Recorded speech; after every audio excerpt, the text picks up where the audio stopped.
साथ साथ ब्रह्म ने यज्ञ बनाया है। जिस दिन आई सृष्टि यहाँ, ये यज्ञ उसी दिन आया है। यज्ञों के द्वारा होते हैं संतुष्ट देवता वृंद सभी। देते हैं नित्य मनुष्यों को सुख शांति और धन धान्य सभी। जो बिना दिए कुछ बदले में देवों को संपत्ति पाता है, वह नर पापी है, पामर है, पृथ्वी का भार उठाता है। संसार में यज्ञ की बड़ी महिमा है। जिस दिन सृष्टि उत्पन्न हुई, भगवान ने, ब्रह्म ने यज्ञ को भी बनाया। यज्ञ केवल आहुति देने का नाम नहीं है। यज्ञ तो सेवा भी यज्ञ है, दान भी यज्ञ है, किसी रोगी को दवा देना भी यज्ञ है, बड़े बूढ़ों की सेवा करना भी यज्ञ है, माता पिता की आज्ञा में रहना भी यज्ञ है, अपने कर्तव्य पर चलना भी यज्ञ है। जिस परमात्मा ने इस शरीर की रचना की और खुद आत्म स्वरूप से हमारे इस शरीर में बैठे हैं, उनका ध्यान करना भी यज्ञ है। जब यज्ञ के द्वारा संतुष्ट होते हैं तो देवता लोग मनुष्यों को आशीर्वाद देते हैं कि तुम संतुष्ट रहो, सभी सुखों से परिपूर्ण रहो। जिसने हमको सब कुछ दिया, उनके प्रति अगर हम अपना धर्म नहीं निभाते हैं तो हम नमक हराम है। इसलिए यज्ञ जो है जीवन की महत्वपूर्ण भूमिका है। राजा परीक्षित ने कहा कि मुझे सत्यव्रत मनु के वंश की कथा सुनाइए। सुखदेव जी वर्णन करते हैं कि हे राजन, इस कल्प में राजऋषि सत्यव्रत व्यवस्थ मनु बने। विवस्वान के घर में व्यवस्थ मनु उत्पन्न हुए। मनु व्यवस्थ सूर्यवंश के आदि प्रवर्तक हैं। उनका विवाह श्रद्धा नाम की स्त्री के साथ हुआ। उनको 10 संतान हुई। इस वंश में मरुत नाम के चक्रवर्ती राजा हुए। मरुत जी के गुरु बृहस्पति थे। बृहस्पति देव इंद्र के भी गुरु थे। मरुत राजा को यज्ञ करना था। बृहस्पति भगवान से, गुरु से उन्होंने याचना की। बृहस्पति जी ने इनकार कर दिया। एक बार मरुत को मार्ग में नारद जी मिल गए। मरुत राजा ने नारद जी से अपनी सारी व्यथा बताई कि हे नारद जी, मैं यज्ञ करना चाहता हूँ, लेकिन गुरुदेव बृहस्पति ने इनकार कर दिया। नारद जी ने कहा कि बृहस्पति जी के छोटे भाई संवर्त को आप गुरु बना करके और सम्मान के साथ यज्ञ करवा लीजिए।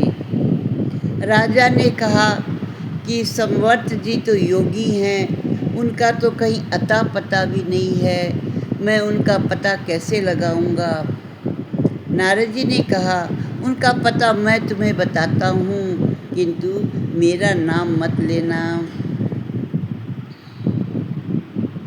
संवर्त योगी जी का नियम था कि वह 24 घंटों में एक बार काशी जी आते थे। महापुरुष भजन में भी नियम का पालन करते हैं। संवर्त जी काशी विश्वनाथ के दर्शन करने के लिए आते थे, किंतु अगर मार्ग में उनको कोई शव का दर्शन हो जाता था तो उस शव को वो शिव रूप मान करके और उन्हीं को वंदन करके वापस लौट जाते थे।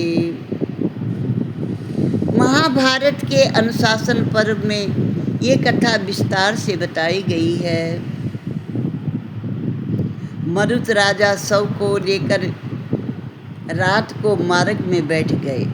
राजा मरुत जो थे ना, वो शव को लेकर के रात में ही मार्ग में बैठ गए। तो एक पागल सा व्यक्ति आया, उसने शव को देखा और प्रणाम किया, वंदन किया और वापस लौटने लगे। मरुत राजा को विश्वास हो गया कि यही संवर्त योगी हैं। राजा ने उनके चरण पकड़ लिए, प्रणाम किया। संवर्त मुनि कहने लगे, मैं अज्ञानी हूँ, मुझे कोई ज्ञान नहीं, मुझे जाने दो। मरुत राजा बोले कि मैं आपको पहचान गया हूँ, आप संवर्त मुनि हैं, मेरे गुरु हैं। आप तो गुरु बृहस्पति के लघु भ्राता हैं, बृहस्पति देवों के गुरु बन गए। उन्होंने मेरे घर आना जाना बंद कर दिया। मैं यज्ञ करना चाहता हूँ, कोई मुझसे यज्ञ नहीं करवाता। संवर्त मुनि ने कहा कि मैं यज्ञ कराऊंगा, किंतु मेरा ऐश्वर्य देख करके बृहस्पति तुम्हें कहेंगे कि वे तुम्हारे यज्ञ कराने के लिए तैयार हैं और तुम्हारे गुरु बनना फिर से चाहते हैं। यदि ऐसा समय आया और तुमने मेरा त्याग किया तो मैं तुम्हें भस्म कर दूंगा। राजा ने संवर्त मुनि की शर्त को स्वीकार कर लिया। संवर्त ने राजा को मंत्र दीक्षा दी और यज्ञ का आरंभ हो चला। यज्ञ के सारे पात्र जो थे ना, वो स्वर्ण के थे। राजा के वैभव और यज्ञ की भव्यता को देखकर बृहस्पति लालायित हो गए। उन्होंने राजा को संदेश भेजा कि मैं तुम्हारा आचार्य हूँ, मैं यज्ञ कराने के लिए तैयार हूँ।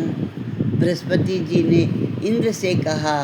इंद्र ने अग्नि के द्वारा संदेश भेजा, बृहस्पति को गुरु बनाया जाए। अगर ऐसा नहीं हुआ तो इंद्र तुम्हारे ऊपर कोप करेंगे और यज्ञ में बाधा उपस्थित कर देंगे। अग्निदेव से संवर्त राजा ने कहा, मेरी आज्ञा का उल्लंघन करोगे तो मैं तुम्हें भस्मीभूत कर दूंगा। जिस देव को संवर्त मुनि योगी आज्ञा करते हैं, वहाँ कोई भी विघ्न उपस्थित नहीं होता। देवता जो है प्रत्यक्ष आकर के हवि भाग्य को ग्रहण करते हैं। ऐसा यज्ञ न कभी हुआ है न होगा। राजा मरुत ने अग्निदेव से कहा कि मेरे गुरु संवर्त योगी ही मेरा यज्ञ कराएंगे। ऐसा यज्ञ हुआ जो न कभी हुआ है न आगे होगा। मरुत राजा के इस यज्ञ का वर्णन जो है ना, ऋग्वेद में बड़े विस्तार से बताया गया है। मनुपुत्र नभा के घर में नाभाग हुए। भगवान शंकर की कृपा से नाभाग के घर में भक्त अम्बरीश का जन्म हुआ। अम्बरीश राजा मर्यादा भक्ति के आचार्य हैं। द्वारिकानाथ के परम भक्त थे। राजा अम्बरीश के सेवे ठाकुर जी द्वारकाधीश थे। ठाकुर जी को रोज 52 मन भोग लगाते थे। इतनी सामग्री इकट्ठी की जाती थी। अम्बरीश का शब्द का अर्थ तो देखिए, अंबर माने आकाश और ईश माने ईश्वर। आकाश के अंदर भी ईश्वर है और बाहर भी ईश्वर है। जिसके अंदर और बाहर ईश्वर प्रतिष्ठित हैं, वही अम्बरीश है। राजा अम्बरीश महान भक्त थे। उनका मन भगवान के चरणों में लगा रहता था। वाणी भगवत गुण वर्णन में और हाथ जो है हरि मंदिर की सफाई में, भगवान की सेवा में, पाँव जो थे प्रभु के चित्र आदि में, पद यात्रा में, कान जो थे भगवान की उत्तम कथाओं का श्रवण करने में, दोनों नेत्र मुकुंद भगवान का दर्शन करने में व्यस्त रहते थे।